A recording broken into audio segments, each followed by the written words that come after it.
En esta presentación vamos a examinar el sistema de gestión de base de datos de Teradata. Una definición basada en la documentación oficial podría ser esta. Teradata es un sistema gestor de base de datos de código abierto que utiliza el tipo de base de datos relacional. Se basa en una arquitectura de motor de procesamiento paralelo de alto rendimiento para permitir el tratamiento de datos masivos a gran escala. Aunque hablaremos habitualmente de una base de datos para simplificar, es un gestor escalable y muy eficaz para procesar grandes volúmenes de datos, además de que es expandible de forma lineal, es decir, se pueden agregar más módulos y recursos a medida que aumenta las cargas de trabajo, con el fin de que no se vea mermado el rendimiento. Este sistema gestor de base de datos relacional fue creado por Teradata Corporation, empresa fundada en 1979 en California y con sede actual en San Diego. Está especializada en software de análisis de datos, Big Data y consultoría TI. Fue en 2018 cuando lanzó al mercado Teradata Vantage, plataforma que ofrece a sus clientes almacenamiento masivo de datos, análisis empresarial y servicios de consultoría. Además, basa su tecnología en el procesamiento en la nube, inicialmente en AWS e incorporando posteriormente Microsoft Azure y Google Cloud. Teradata se basa en el modelo servidor-cliente. En el servidor está instalada y administrada la base de datos y desde el cliente se emiten una serie de instrucciones SQL o de otro lenguaje contra ella, para que las procese y devuelva los resultados requeridos. Por tanto, tal y como debe ser en un sistema versátil de este tipo, la estructura para permitir el acceso a Vantage puede desplegarse en forma local, on-premise, en la nube pública, a través de las tres compañías mencionadas, o en un hardware estándar de virtualización, que es lo que vamos a utilizar en este curso.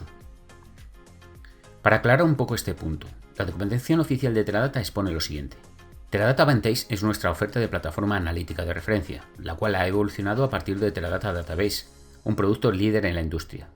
Hasta que las referencias en el contenido se actualicen para reflejar este cambio, el término Teradata Database es sinónimo de Teradata Vantage.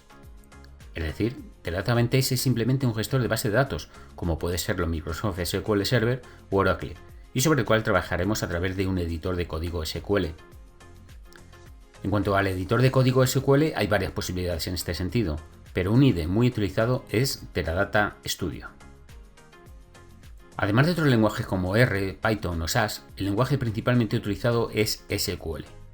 Desde sus inicios como SQL en 1970 hasta la última evolución del lenguaje, que en Teradata Vantage es la 17.20 de agosto de 2022 y que es la actual en el momento de la realización de este curso. En el mismo documento oficial Teradata indica: Advanced SQL hace referencia a la capacidad de ejecutar funciones analíticas avanzadas que superan las del SQL estándar. Es decir, tenemos un SQL ampliado con funcionalidades adicionales al último estándar ANSI ISO. Aunque en el día a día hablamos del lenguaje SQL, en Teradata, como en otros entornos gestores, en realidad tenemos una división en diversos lenguajes, dependiendo del tipo de funcionalidad de los comandos utilizados. Aunque algunos autores dividen el conjunto de comandos hasta en 5 o 6 divisiones, para simplificar se pueden dividir en las tres clásicas. DDL es el lenguaje de definición de datos. Los datos deben estar organizados en la base de datos. Para ello se emplean una serie de comandos para preparar los objetos que los van a albergar. Esos comandos pueden ser, por ejemplo, create y a continuación el tipo de objeto. Como su nombre indica, creará algo, por lo que si mandamos ejecutar create database, hará una creación de una base de datos con el nombre especificado, eso sí, con las opciones por defecto. Otros ejemplos serían create table para crear una tabla o create user para la creación de un usuario. Hay muchos ejemplos de creación de objetos.